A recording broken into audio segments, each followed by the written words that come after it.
Some of the quotes that I read are prescriptive.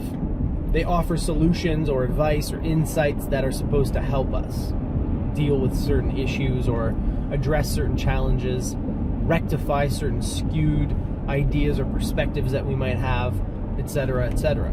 Other quotes that I share are simply descriptive. They describe a problem or a condition or a set of circumstances, maybe a phenomenon that occurs in our lives. Whether we're describing or prescribing, the end goal is always the same: to improve our lives in the real world in a practical way, not in some abstract, intellectual manner, but in a way that is tangible, in a way that you will notice measurably a difference in your day-to-day experience. That is the goal of every video that I make. There's a reason I always sign off with the words, "Live well, my friends."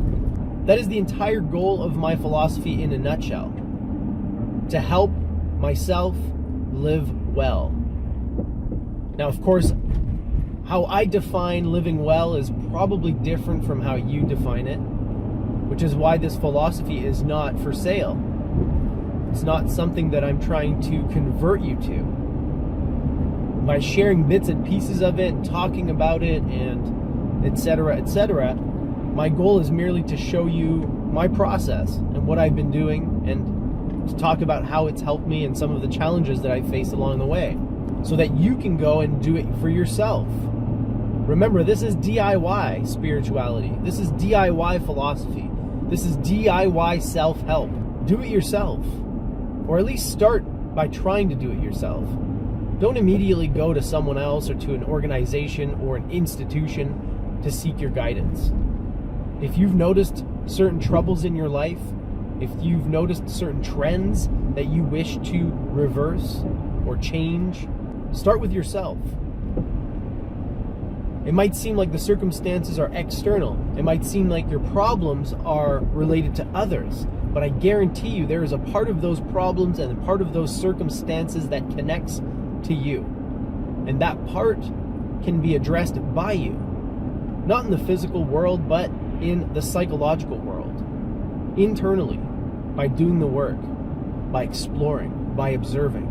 And once you've gathered data firsthand, once you've been in there watching and taking note and making observations about the connection between your thoughts and emotions and behaviors and so on, then maybe you can start seeking guidance externally.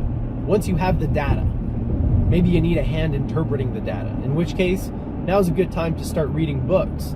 It's a good time to consult teachers or mentors, etc., etc.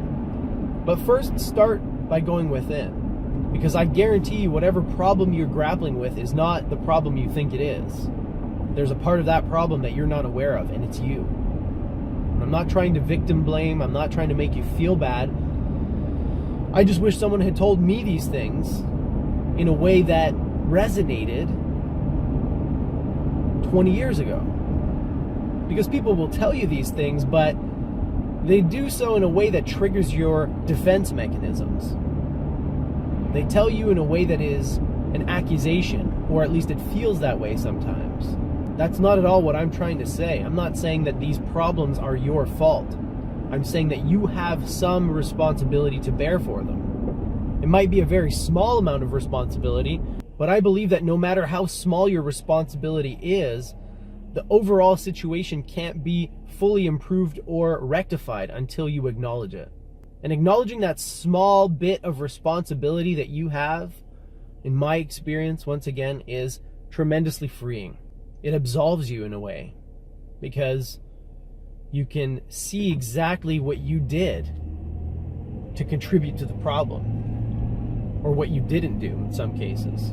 This knowledge for me is always very heartening, because it means that if I'm ever in a situation that is similar or has certain parallels, I will be able to act on the knowledge that I've learned. I'll be able to avoid making the same errors that led to my contribution to the problem. So for me, this is very heartening.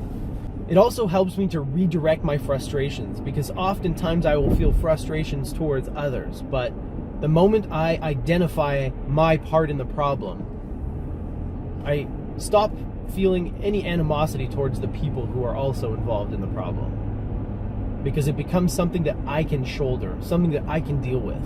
It's not just on them anymore. It's not just their fault.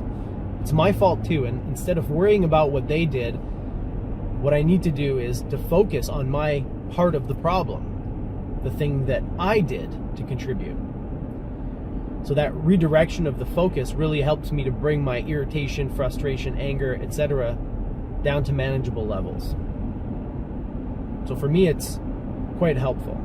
But like I said, ultimately, the goal of this is to share my notes, to share the techniques that I have picked up from the many, many artists who have graced us with their gifts throughout history.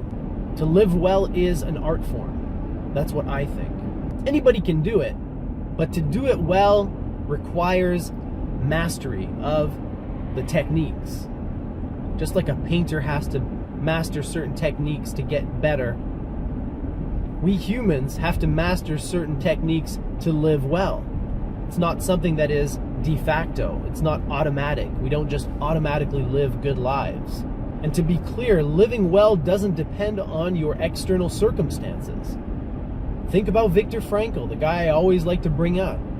You can live well in any set of circumstances, because living well is not about the circumstances themselves, but how you work with the circumstances, how you deal with them, how you react to them. Think of the circumstances of your life as the raw materials, and you're the artist. Sometimes you get high quality materials, sometimes you get crappy materials. It doesn't matter though, you don't get to pick, or at least you don't always get to pick. So whatever materials you have been given, it is your task to create your masterpiece. So that's why I'm always telling you to live well, because to me that's the highest ideal we can aspire to. More lofty than achieving material success or fame or prestige. If you're living well, it doesn't matter whether you're poor or rich, famous or unknown. You're making the best of your circumstances, and you are going to experience much more pleasure, much more joy, and much more inner peace than if you were focused solely on the external results and circumstances. That was a little bit unfocused, but I got to church, so I'm going to log out. And instead of saying live well, I'm going to say blessed be. Thank you, Space Jesus. Hallelujah.